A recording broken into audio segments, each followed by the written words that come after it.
the headlines of this hour on VTV News. Party and state leader visits the CPC'S Central Party School. And Prime Minister leads government meeting on law building.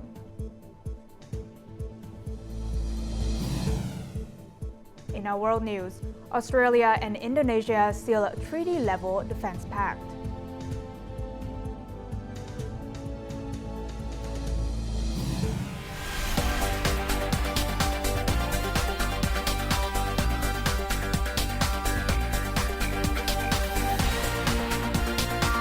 Broadcasting from Hanoi, the capital of Vietnam. VTV News starts right now. Good morning, it is 8 a.m. local time in Hanoi and you're watching VTV News. I'm Huyen Chen with the top stories. Continuing his state visit to China, Party General Secretary and State President To Lam visited the Central Party School of the Communist Party of China on Tuesday. General Secretary and State President To Lam expressed his pleasure at visiting and exchanging ideas at the school, a prestigious institution with a long-standing tradition of training elite officials and state leaders. It plays an important role in promoting the party's ideals and theoretical research as a new type of high-level advisory organization. He believed that due to its history and experience, the school is a good reference point for Vietnam. To Lam noted that personnel and personnel affairs form a critically pivotal and urgent factor that affects everything. He further affirmed that personnel and theoretical affairs are always among the fundamental issues to which the party attaches special importance throughout its congresses. The Vietnamese leader emphasized that the past has seen cooperation between the Chinese Central Party School and Vietnamese partners, including the Ho Chi Minh National Academy of Politics, continuously consolidated and developed extensively. He urged the two sides to foster cooperation on the basis of successful achievements. I suggest the two sides step up exchanges and the sharing of theories on party building and national management, as well as experience in personnel training and theoretical research. The two sides should co-organize workshops on scientific research, both online and offline. Vietnam has a demand for improving the capacity of its officials and party members, especially managers. So I hope the Chinese school will help with the work through flexible forms. General Secretary and State President To Lam gave a briefing on major tasks of the Vietnamese party in the time ahead, including preparations for the 14th National Party Congress. Now, on the same day, Party General Secretary and State President To Lam and the Vietnamese high-ranking delegation visited VTV, a company specializing in providing artificial intelligence products and solutions. VTV currently has research and development centers in Beijing, Shanghai, Shenzhen, Wuhan, Nanjing, and Chengdu, with commercial products serving hundreds of thousands of developers and customers around the world. The company has also won the World AI competition 28 times, has about 1,900 patents, and participated in the construction of 33 Chinese AI industry standards.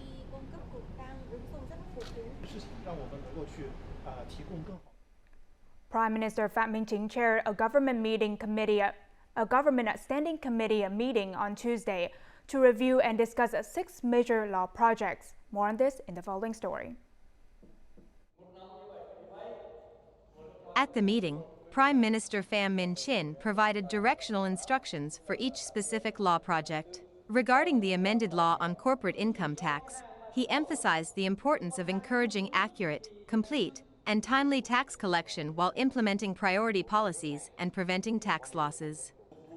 He also stressed the need to promote digitalization within the tax sector. Regarding the amended law on special consumption tax, the Prime Minister emphasized that the law should harmonize the interests of enterprises, the state, and the public. It should aim to promote production and business, support socio-economic development, prevent tax losses, and mitigate the negative effects of goods on public health, the environment, and natural resources. He also requested that the implementation of taxes follow a suitable roadmap to allow relevant entities adequate time to prepare. Regarding the law on teachers, The Prime Minister requested close adherence to the resolutions and conclusions on fundamental and comprehensive reforms in education and training. He emphasized the need for mechanisms and policies to attract talent to the education sector, especially individuals passionate about teaching in remote, border, and island areas. Additionally, he highlighted the importance of specific mechanisms for training teachers at each educational level. Specific policies are needed for teachers at all levels, including universities, high schools, secondary schools, primary schools, and especially kindergartens. Kindergarten teachers often face the most challenging roles, yet existing policies for them are insufficient. The Prime Minister stressed the importance of decentralization and resource allocation, with a focus on improving implementation and defining responsibilities. He called for enhanced supervision tools, reduced administrative procedures, and strategies to address emerging issues.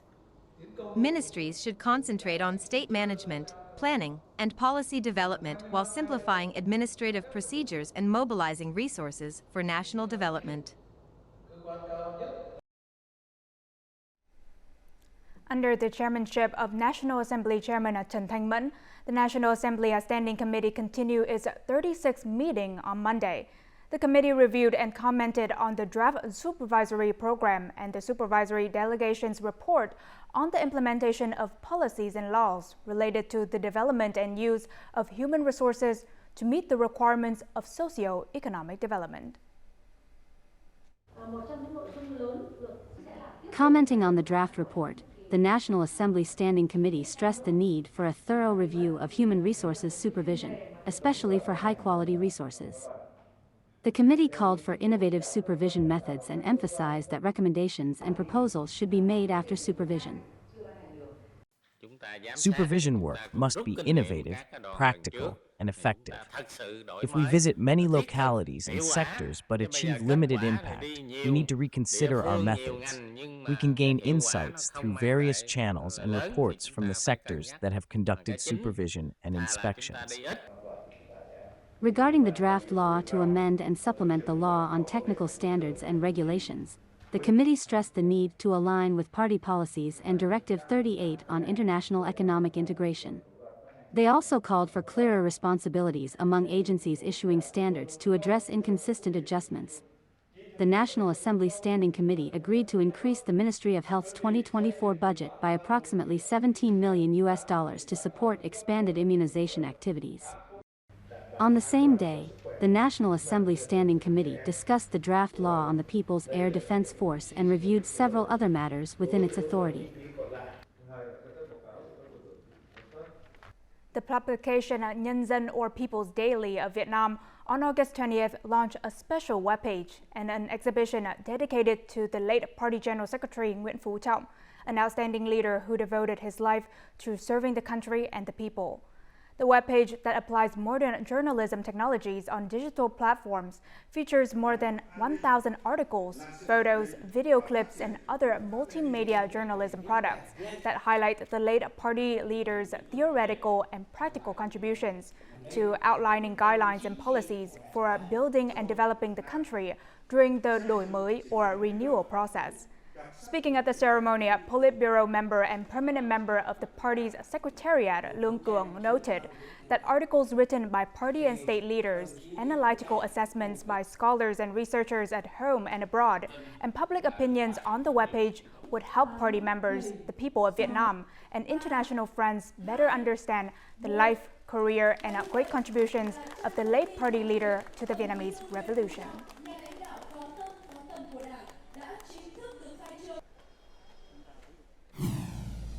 Coming up next on VTV News. Ocean freight rates drop as export volumes rise sharply. And Tiền Giang reinforces coastal dike to combat erosion.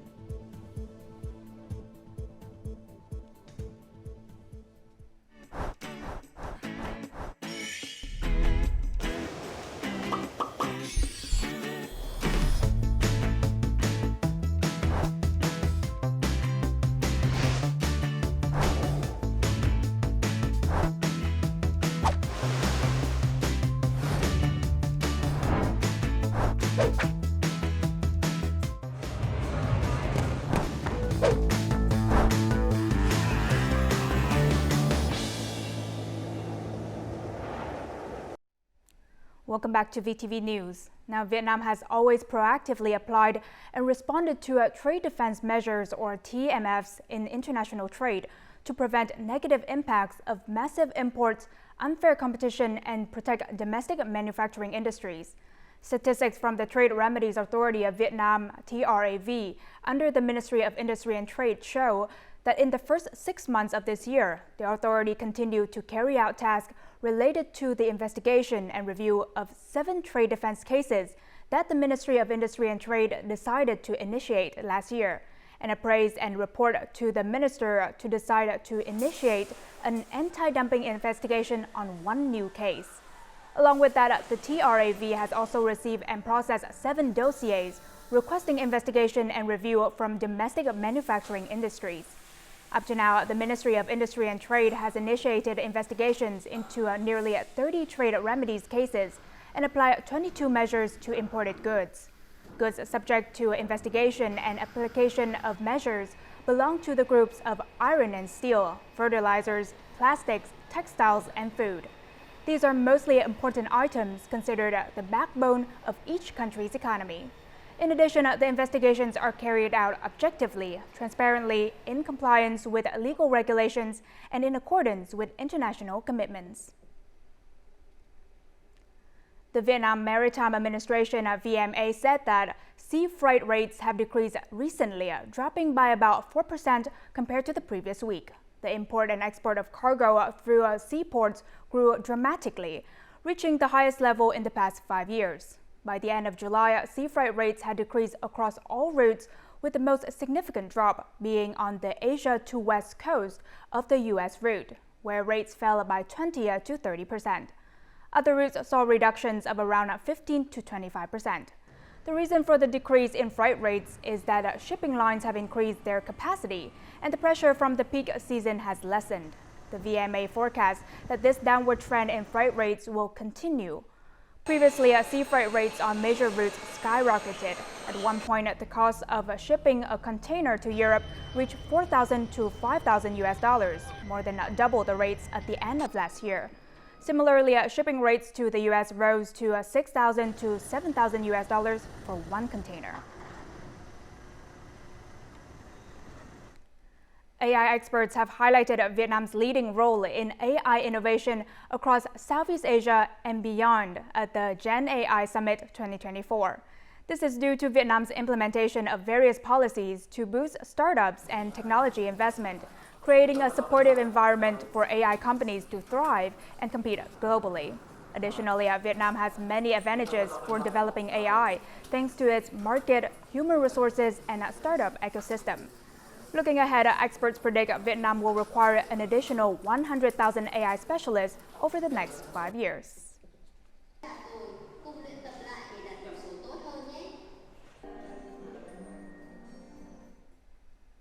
Now, despite the hot weather, hundreds of officers and soldiers are at the 500 kilovolt Line 3 construction site from Quảng Trạch, Quảng Bình to Phú Núi, Hưng Yên, supporting contractors to expedite the project. With the determination and effort, the military is addressing challenges to complete the project before September 2nd, as directed by the Prime Minister.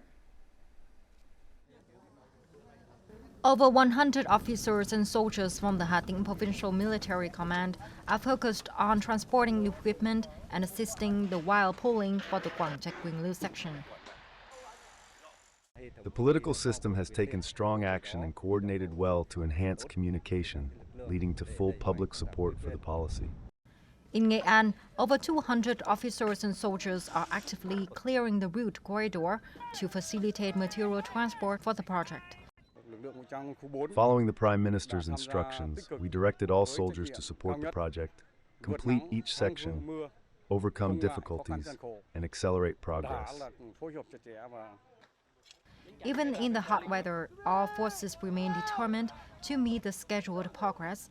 The 500 kilovolt circuit-free transmission line, spanning nearly 100 kilometers and including the Quảng Trạch Quỳnh Lưu and Quỳnh Lưu Thanh Hóa sections, is expected to be energized before September the 2nd. In Tiền Giang province, a series of measures have been implemented to protect coastal dikes and prevent erosion. The most notable achievement has been the construction of wave dissipating dikes along the Gawkom coastline. Since the dike's completion, erosion has ceased, providing a reassurance to local residents and boosting agricultural productivity. Located close to the sea, the 3-hectare stream farming area is no longer at risk of erosion. This is due to the 5-kilometer wave dissipating dike installed as part of the Gawkom Coastal Dike Upgrade project. The project has brought significant relief to local farmers, including Hung. We have been able to have peace of mind ever since the dikes were built. Our concerns related to agricultural production, landslides and coastal erosion have been alleviated. We have combated coastal erosion for years before these dikes were built. Sometimes dozens of meters of land were worn down. Luckily, it's no longer as frequent. We can plant our crops without worry, especially sea farming. 15 years ago, Dinsang province renovated a 16-kilometer stretch of coastal dike and constructed approximately 8 kilometers of protective dikes at the most vulnerable sections. In 2021, the government supported the construction of about 9 kilometers of hollow concrete dikes along the Gawkom coastline. These dikes have proven successful, significantly reducing wave impact and promoting sediment accumulation. Monitoring data indicates sediments build up ranging from 0.5 to 0.7 meters in some areas. Certain locations have been substantial growth of mangrove and other coastal vegetation. The Gawkom coastal dike can withstand storms up to Category 8 and 9 and effectively mitigate the impact of high tides and strong coastal winds during the rainy season. The project safeguards approximately 43,000 hectares of farmland, benefiting around 600,000 households in Jagao district. Live streaming on social media platforms has become one of the most effective ways to sell agricultural products, particularly for people in remote areas. This method allows sellers to interact directly with customers at any time and from anywhere without being restricted to a specific customer base. Many localities are now focusing on training and supporting people in digital sales skills. The following story was recorded in Lạng province, where over 82% of the population belongs to ethnic groups. Using local agricultural products, VTV, a Thai woman, has established a processing cooperative that increases the value of agricultural products by up to 10-fold. Apart from creating jobs for many ethnic women, she also teaches them live stream skills.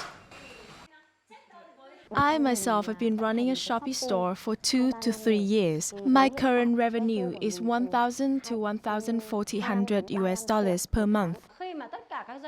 As small businesses begin to utilize digital platforms, especially small businesses, small cooperatives, and ethnic groups like us, live streaming on digital platforms have become extremely important. It is currently the main harvest season for Chilang custard apples. The estimated output of custard apples is about 24,000 tons, about 2,000 tons more than last year, possibly generating about $32 million in revenue. The application of digital transformation in product consumption over the past 2 years have yielded the practical results, which include live stream sales, the creation of online stores, faster promotion of key products to consumers, and increased consumer trust. Lạng currently has more than 21,000 products on e-commerce platforms, ranking second nationwide. More than 93% of agricultural households have undergone digital skills training. People have become more confident in promoting homegrown agricultural products using new methods. Coming up next in our world news. Australia and Indonesia seal a treaty-level defense pact.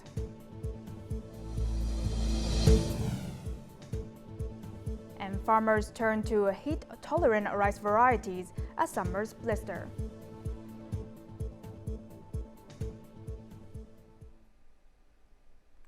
Now moving on to our world news. Australia and Indonesia signed a treaty-level defense cooperation agreement which allows Australian and Indonesian militaries to operate from each other's countries on Tuesday.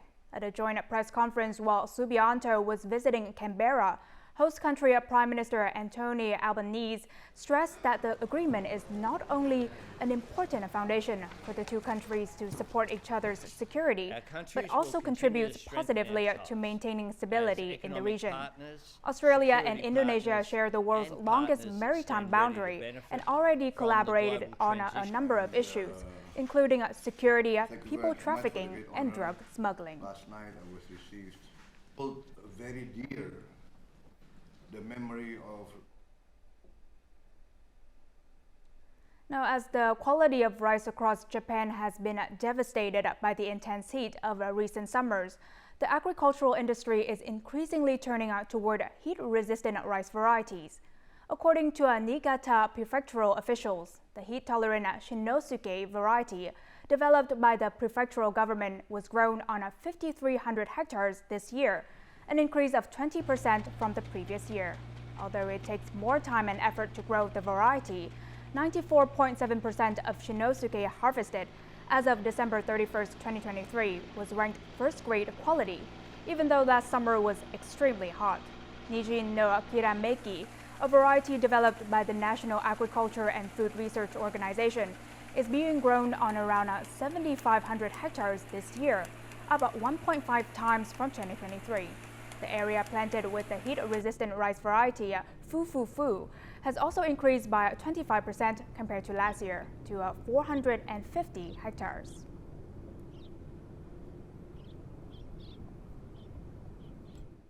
Now, early on August 20th, 2024, the first super blue moon of the year appeared in many places around the world. This remarkable natural phenomenon occurs when a full moon is at its closest point to Earth in its orbit. As a result, the supermoon appears about 14% larger and up to 30% brighter than a typical full moon. The term super blue moon does not refer to its color, but rather to the occurrence of a full moon appearing twice within a calendar month. This extraordinary event has attracted millions globally, drawing crowds to famous locations to admire the supermoon.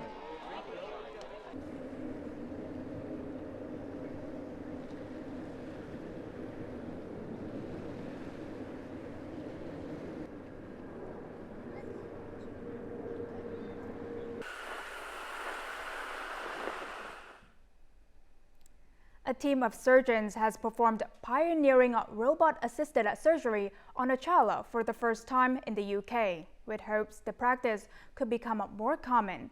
With unrivaled ergonomics and precision, advanced medical robots are now paving the way in helping perform surgery on children as well as adults.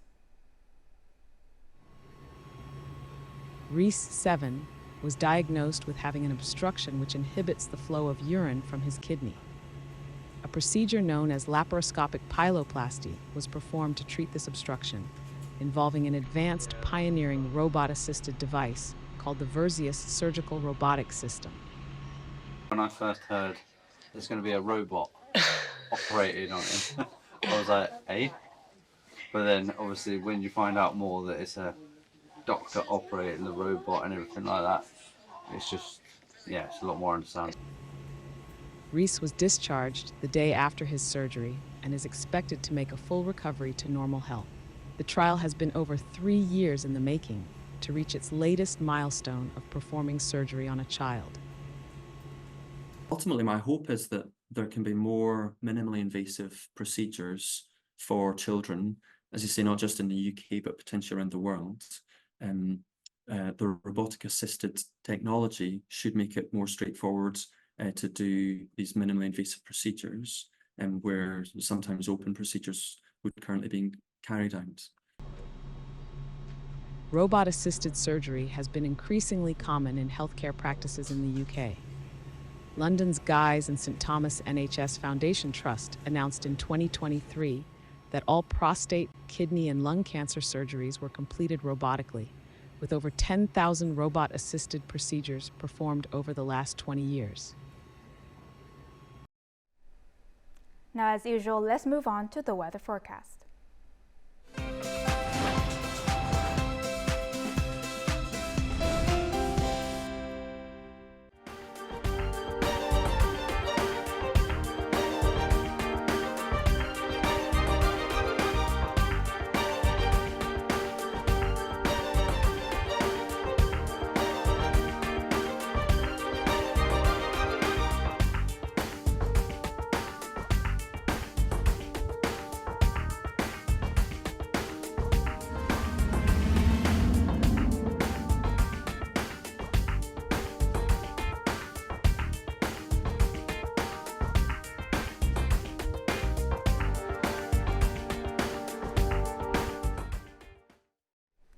That is all the news we have for this hour. To rewatch our program, you can download our mobile app at VTVgo or check out our YouTube channel, VTV4Go. Thank you for watching and see you next time.